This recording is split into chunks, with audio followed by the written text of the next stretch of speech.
Sandım ki her gönül sevmeyi bilir. Onun için sevdim, sevmez olaydım. İstemeden oldu, elden ne gelir? Kapıldım bir kere, sevmez olaydım. Sandım ki her gönül sevmeyi bilir. Onun için sevdim, sevmez olaydım. İstemeden oldu, elden ne gelir? Kapıldım bir kere, sevmez olaydım.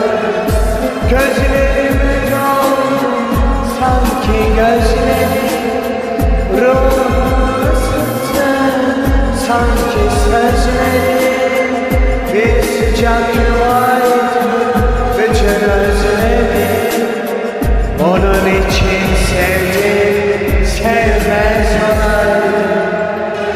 Gözlerime doldu, sanki gözlerim ruhumu ısıttı, sanki sözlerim bir sıcak yuvaydı, bütün özledim.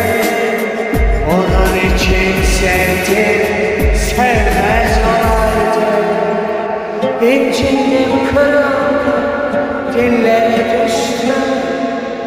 Sevinçten uçarken yerlere düştüm. Yalnız sana değil, her şeye küstüm. Aldandım ne yazık, sevmez olaydım. İncindim, kırıldım, dillere düştüm. Sevinçten uçarken yerlere düştüm. Yalnız sana değil, her şeye küstüm. Aldandım ne yazık, sevmez olaydım.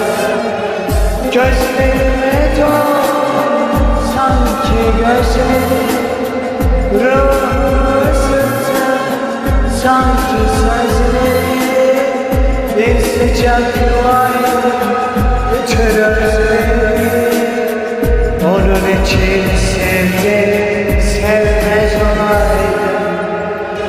Gözlerime doldu, sanki gözlerim ruhumu ısıttı, sanki sözleri bir sıcak yuvaydı, bütün özledim.